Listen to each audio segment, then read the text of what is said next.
بسم الله الرحمن الرحيم. الحمد لله رب العالمين، والصلاة والسلام على سيد المرسلين محمد وآله وصحبه أجمعين، أما بعد. قال الله تبارك وتعالى في القرآن المجيد والفرقان الحميد: أعوذ بالله من الشيطان الرجيم، بسم الله الرحمن الرحيم. إنا نحن نزلنا الذكر وإنا له لحافظون. وقال الله تبارك وتعالى في موضع آخر: إنا عرضنا الأمانة على السماوات والأرض والجبال فأبين أن يحملنها وأشفقن منها وحملها الإنسان إنه كان ظلوما جهولا. صدق اللہ العظیم. برکت مجلس میں بیٹھنے کے توفیق عطا فرمائی. یہ مجلس واقعتاً بہت ہی اہم اور بہت ہی بابرکت ہے، کیونکہ اس مجلس کا تعلق اللہ رب العزت اور قرآن کریم سے ہے. میرے محترم دوستو، میں نے آپ حضرات کے سامنے قرآن کریم کی 2 آیت تلاوت کی ہے. پہلی آیت میں نے تلاوت کی ہے: اِنَّا نَحْنُ نَزَّلْنَا الذِّكْرَ وَإِنَّا لَهُ لَحَافِظُونَ. اس کا مطلب یہ ہے کہ اے لوگوں سنو، ہم نے اس قرآن کریم کو نازل کیا ہے اور ہم اس کی حفاظت کرنے والے ہیں. اللہ رب العزت نے فرمایا ہے کہ اس قرآن کریم کو میں نے نازل کیا ہے اور میں ہی اس کی حفاظت کروں گا.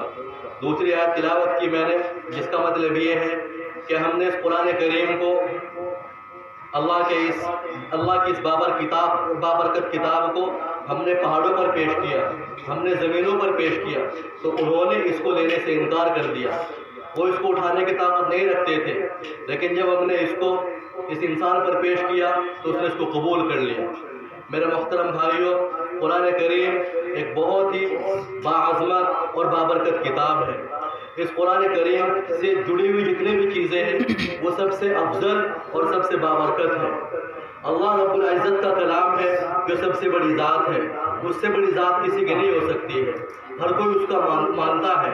اللہ رب العزت نے پوری دنیا بنائی ہے، آسمان بنائے ہیں، یہ پہاڑ پیدا کیے ہیں. اس کے بعد جس نبی پر یہ قرآن کریم نازل کیا گیا ہے وہ تمام انبیاء میں سب سے افضل ہے. آپ صلی اللہ علیہ وسلم کی ذات اللہ رب العزت کے بعد سب سے بابرکت اور سب سے باعظمت ذات ہے.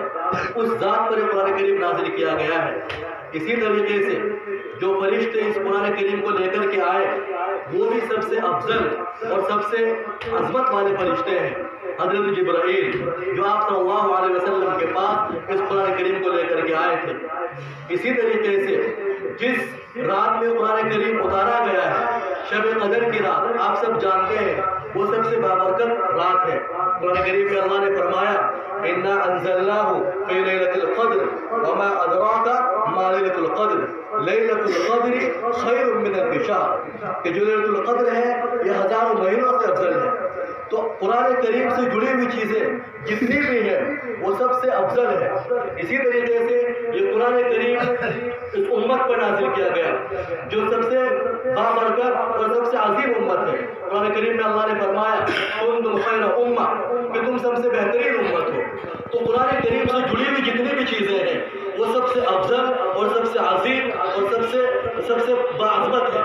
قرآن کریم کی جو عربی ہے، قرآن کریم کے اندر جو ادب اور جو فصاحت ہے، اس سے بڑھ کر نہ کسی کی عربی ہو سکتی ہے اور نہ کسی کی فصاحت ہو سکتی ہے اور نہ کسی کی بلاغت ہو سکتی ہے.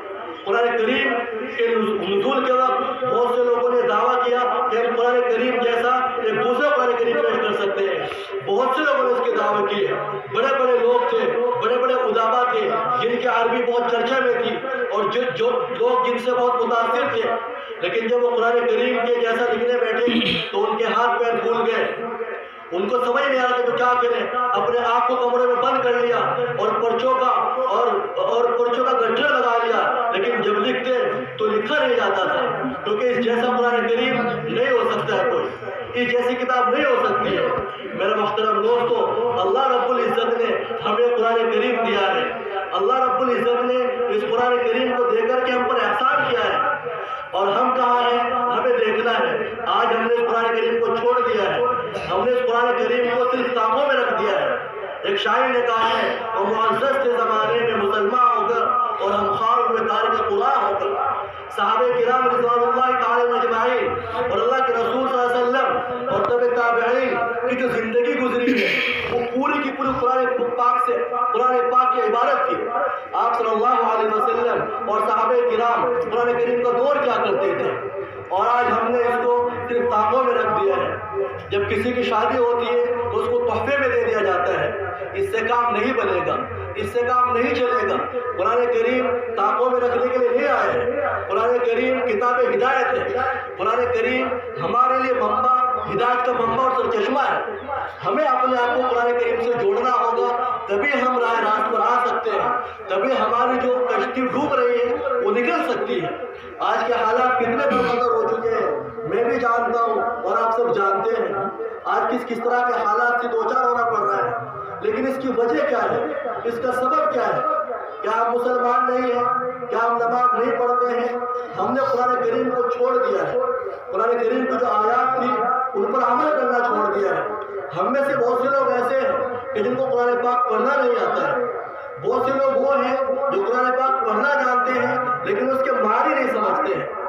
میرے محترم بھائیوں، اگر ہم چاہتے ہیں کہ ہماری زندگی میں انقلاب برپا ہو اور ہم چاہتے ہیں کہ ایک اچھے معاشرے کی تشکیل ہو، تو اس کے لیے ضروری ہے کہ ہمیں قرآن کریم کو اپنی زندگی میں لانا ہوگا. قرآن کریم پر ہمیں عمل پیرا ہونا ہوگا. جو لوگ قرآن کریم پڑھنا نہیں جانتے ہیں ان پر ضروری ہے کہ وہ قرآن کریم پڑھنا سیکھیں. امام صاحب کے پاس جائیں یا گھر میں کوئی فرد ہو جو پڑھنا جانتا ہو اس کے پاس جا کر کے قرآن کریم سیکھیں. اور جو قرآن کریم پڑھنا جانتے ہیں ان پر ضروری ہے کہ وہ قرآن کریم کو معانی کو سمجھیں، اس کی تفسیر کو سمجھیں. یہ قرآن کریم میں آخر کہا جا گیا ہے. اگر ہم قرآن کریم کو سمجھنے لگے تو بہت سے مسائل ہمیں خود بخود معلوم ہو جائیں، بہت سی جو مشکلیں ہیں وہ خود بخود حل ہو جائیں. تو میرے محترم بھائیوں اور دوستوں، ضروری ہے کہ قرآن کریم پر عمل کیا جائے اور قرآن کریم کا جو تقاضا ہے اس کو پورا کیا جائے. قرآن کریم کی تعلیمات کو عام کیا جائے. اپنے بچوں کو مدرسوں سے جوڑا جائے اور ان بچوں کو حافظ قرآن بنایا جائے. جب بچہ حافظ قرآن ہو جاتا ہے تو پھر اس کے گھر والوں کی بخشش اور اس کے جو رشتے دار ان کی بخشش ہو جاتی ہے. قرآن کریم کو پڑھنے والا اور اس کو حفظ کرنے والے کی فضیلت بہت زیادہ ہے. حدیث میں آتا ہے کہ پڑھتا جا اور کرتا جا، پڑھتا جا اور کرتا جا.